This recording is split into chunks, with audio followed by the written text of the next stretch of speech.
the Prime Minister of Malaysia, Tunku Abdul Rahman Putra Al-Haj, did proclaim and declare that Singapore shall, on the 9th day of August in the year 1965, cease to be a state of Malaysia and shall become an independent and sovereign state and nation, separate from and independent of Malaysia and recognized as such by the government of Malaysia.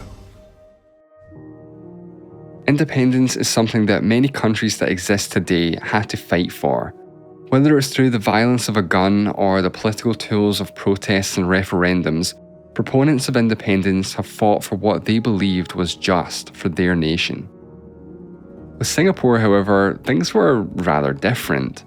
Singapore had independence thrust upon it, becoming its own country abruptly and against its will.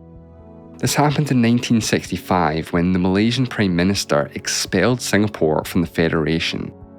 This tiny city-state at the southern tip of the Malay Peninsula was thrown in at the deep end, and it was very much sink or swim as Singapore battled against the odds to become the prosperous nation that it is today. So how and why did this happen? For this, we need to go back to 1819, the beginning of Singapore's modern history. Now, to set the stage, this was a time when Britannia ruled the waves. The British East India Company had a firm grasp on the Indian subcontinent and was looking to expand its reach. With the trade route between India and China becoming ever more important, the Straits of Malacca was identified as a strategic location for a new trading port, adding to the existing British ports at Penang and Bencoolen. Chosen by Stamford Raffles, Singapore was deemed to be the perfect location. After objections raised by the Dutch for encroaching on their sphere of influence, the two colonial powers signed the Anglo-Dutch Treaty in 1824, which officially delineated each country's zone of control. With international recognition of British rule over Singapore, it was able to begin its journey from a humble trading port to one of the most important cities in the world. From the outset, Singapore was decidedly business-friendly, with no taxes or fees levied on trading. For this reason, many hopeful and ambitious immigrants and nearby natives flocked to the up-and-coming city. The majority of those who arrived were Chinese, but there were also large minorities of Malays and Indians. The population grew rapidly over the years, from around 1,000 when Raffles established the port to 220,000 by the turn of the century. And there was good reason for such staggering growth. Between the strategic location, the industrial power of the British Empire, and the business acumen of its immigrants, particularly those from China, Singapore had a perfect recipe for success. But as well as the right ingredients, Singapore also had fortuitous timing. 3 major historical events throughout the 19th century further accelerated the growth of the so-called Lion City. First, there was the Treaty of Nanking in 1842, in the aftermath of the Qing dynasty's defeat in the First Opium War. This treaty opened up Chinese ports to foreign merchants, which made Singapore's position even more strategic. Second, there was the Industrial Revolution, led by the British. From mass production manufacturing methods to significantly faster ships, commercial activity went through the roof. And finally, the opening of the Suez Canal in 1869, which dramatically cut travel time between Europe and Asia, bringing yet more cargo through the Malacca Straits. Moving on to the 20th century, and Singapore wasn't really affected much by the First World War. The Second World War, however, was a crucial turning point in the country's history. From as early as 1919, the British had been preparing for Japanese aggression and expansionist plans. Singapore was to play a pivotal role in Britain's defensive strategy in Asia. A naval base with the largest dry dock in the world was constructed on the island, taking 15 years and £50 million to complete. That's $3.3 billion when adjusted for inflation. Singapore had a reputation as an impenetrable fortress island. Winston Churchill described it as the Gibraltar of the East. Unfortunately, this image was quickly shattered at the start of 1942. When Japan attacked, the Royal Navy found itself overstretched, also trying to defend the English Channel from Nazi Germany back home. Japanese forces landed in Malaya, and after several battles, the Allied forces were pushed back to Singapore, which then fell in just 1 week. 80,000 prisoners of war were taken, and Singapore would remain under Japanese occupation until the end of the war. Churchill called the Battle of Singapore the worst ever defeat in British military history. The events of World War II changed everything. The attitudes of Singaporeans towards the British had been altered forever. How could the mighty British Empire not protect this island fortress against Japan? Generally positive attitudes towards Britain had shifted to anti-imperial sentiment. The British tried to give Singapore some degree of self-governance in varying forms throughout the post-war period. In the 1959 general election, the People's Action Party, or the PAP, won 43 of the 51 seats. Lee Kuan Yew became the first ever Prime Minister. Today, he is recognised as the founding father of the country. It may have been settled by Raffles, but Lee was the leader who took it from a British colony into the Singapore that we know today. The leaders of the PAP, and especially Lee, believed that the future of Singapore was with the rest of the peninsula, with Malaya. Aside from their shared history, a union with Malaya was seen as a way to finally break from the British and protect themselves against some of their own weaknesses, most notably their minute size and lack of natural resources. From the Malay perspective though, they were sceptical about a merger due to Singapore's ethnic makeup. While Singapore did have a significant Malay population, it was the Chinese community that made up the majority. However, these concerns became less pressing given fears of a communist takeover of Singapore after a PAP member defected and won a by-election as an independent with strong support from the far left. The leading political party in Malaya, the UMNO, was staunchly anti-communist. To compensate for these racial concerns, an idea was floated that Malaya should merge with not only Singapore, but also the other nearby British possessions of North Borneo and Sarawak. This would add significantly more ethnic Malays to the mix, and the Chinese majority of Singapore would have less of an impact. The British Empire was already very much in the process of decolonisation, and this arrangement was seen as a good way to curb any spread of communism in the region. And so, in 1963, the country of Malaysia was born. Singapore within this union would be short-lived. Racial tensions existed going into the merger and continued throughout. A major sticking point between the regional governments was Article 153 of the Constitution. This article granted certain rights and what it called special positions to the native Malay population. This was viewed as absolutely necessary affirmative action by the UMNO, given the economic imbalance between the three main ethnic groups. The financial sector was dominated by the Chinese and Indians of Malaysia, while the Malay majority tended to make up most of the low-skilled workers like labourers and farmers. The native Malays made up 65% of the population, but only 4% of the country's economy. Despite the clear inequality, the PAP viewed this article as discriminatory. Their view was that no one group should receive any special treatment. Relations broke down between the UMNO and the PAP when both parties ran candidates in each other's constituencies, despite earlier promises not to do so. On the 9th of August 1965, seeing no other course of action, the Malaysian Prime Minister expelled Singapore from the Federation. After just 2 years as part of Malaysia, Singapore suddenly found itself all on its own, as an independent country, against its will. A tearful Lee Kuan Yew called it a great anguish, saying that all of his adult life he believed in the merger between the two territories. Would your mind ever stop for a while? Singapore was faced with numerous post-independence challenges.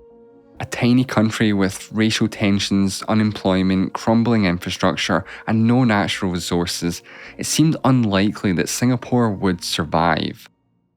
However, it's been suggested that it was this survival instinct that made Singapore into the country that it is today. Faced with the unenviable position of leading Singapore through these difficult times, the PAP firmly placed the country's economy as the #1 priority. The government actively invested in the country through what are called government-linked companies, or GLCs. These are companies that are wholly or partially owned by the government, yet function like private companies. For example, Singapore Airlines is 55% government-owned. Government investment only goes so far though. Encouraging foreign investment in the little red dot was essential to the PAP's plan for the country.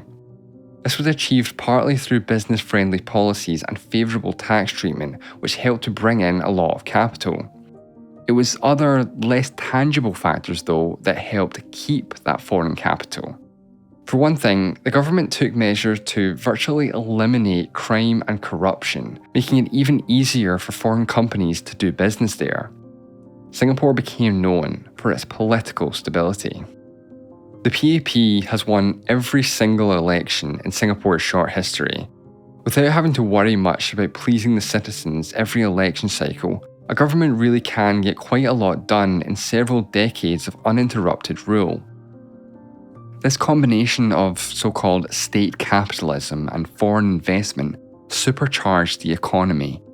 In the early years of independence, the country's GDP grew by nearly 13% per year and had soon achieved 0% unemployment. Singapore's banking and shipping industries in particular helped propel the city to one of the most important financial hubs in the world. This allowed the PAP to reinvest government revenue and take an active role in further developing their economy and strengthening the social fabric. This enabled the government to provide for its people world-class education and healthcare, as well as the creation of affordable public housing. As much as 80% of the population today lives in these public housing units. The poorest parts of the city were demolished and 23 new towns were built. Previously segregated under British rule, the communities of the three main ethnic groups were brought together, living side by side as neighbours. This was to help form a Singaporean identity and ease racial tensions. It was thanks to these policies and strategies that transformed the city into the modern metropolis that it is today. As well as the country's economy and skyline, the city's population has also grown substantially, from 1.9 million upon independence to 5.9 million today. To accommodate all these extra people with such limited space, Singapore has actually expanded its territory by 22% over the years through land reclamation. In fact, the iconic Marina Bay was constructed as part of a land reclamation project and is home to the most prestigious venues Singapore has to offer: infinity pools, rooftop bars, 5-star hotels, and high-roller casinos.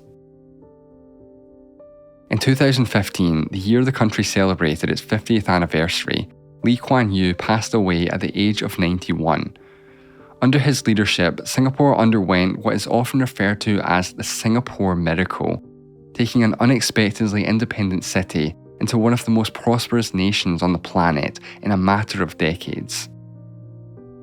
For all its accolades, though, there are many things about Singapore that perhaps some might find shocking for such a rich, modern, first-world country. A famous article by William Gibson, published by Wired in 1993, referred to Singapore as Disneyland with the death penalty. In this article, he depicts the city as more of a futuristic dystopia rather than the miraculous success story that Singapore is generally known for. Singapore tends to have a zero-tolerance policy towards behaviours that the government views as undesirable. These behaviours tend to be things that are considered unclean, disrespectful, or provocative. For example, chewing gum is completely banned in the country, spitting of any kind is not allowed, and not flushing a public toilet after use is a finable offence. On the more extreme end, if you're caught smuggling drugs into the country, you'll find yourself at the business end of a noose.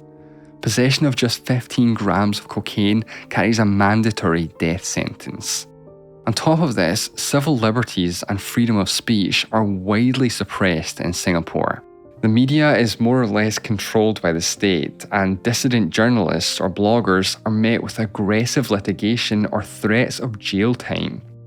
Reporters Without Borders ranked Singapore on par with Somalia in its 2021 World Press Freedom Index, ranking 160th out of 180. Protests are completely out of the question because any outdoor gathering of 5 or more people requires a permit. Now, with all that being said, there is one thing that is undeniable. The country would not be what it is today without the authoritarian rule of the PAP. And regardless of anyone's political or cultural views, Singapore is, by just about every metric imaginable, a wildly successful country. Its people have an exceptionally high standard of living, with arguably the best healthcare and education on the planet, along with a strong and stable economy. It's also one of the cleanest and safest cities in the world, with fantastic infrastructure and public transportation. Ultimately, this is why the government has high approval ratings among citizens. There exists a sort of unwritten agreement between the people and the government. If the country is well run and everything is provided that the people need to have a good life, the government can rule however it sees fit to do so. Of course, this agreement only works for as long as the country remains successful. This is why, even 56 years after independence, the PAP still has the same survivalist mentality that the country was built on, since they cannot afford to be complacent, given their natural and geographic realities. Singapore is one of the most unique countries in the world. A multiracial, Southeast Asian, English-speaking city-state with an authoritarian capitalist government.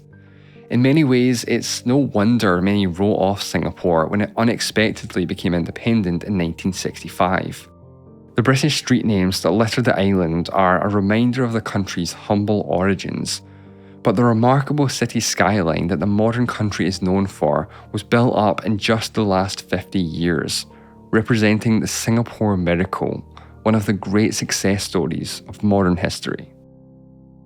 If you enjoyed this video, did you know you could have seen it even sooner on Nebula? Nebula is a streaming service owned and operated by me and my creator friends like Wendover Productions, Real Life Lore, Real Engineering, Legal Eagle, and so many more. Many videos feature exclusive content like extended versions of videos found on YouTube or companion videos to complement the main one, as well as big budget original content. For example, Neo's eye-opening look at human displacement, or Tearsu's fun Let's Play Outside series. Because Nebula is owned by the creators, we can take more risks and try content that might not necessarily work on YouTube without having to worry about the unforgiving algorithm or demonetization. The best part is we've teamed up with CuriosityStream, and you can access both through a bundle deal, which is on sale right now for less than $15 for an entire year. This gives you access to Nebula as well as the thousands of professionally produced documentaries on CuriosityStream. If you're looking to learn even more about Singapore, you can check out the Wonders of Asia series, which features Singapore in episode 3, and you can see what Singapore is really like to visit. You can get access by clicking the button on screen now or at curiositystream.com/wonderwhy, which is also the best way to support this channel and educational content in general. Thank you so much for watching, and I'll see you next time.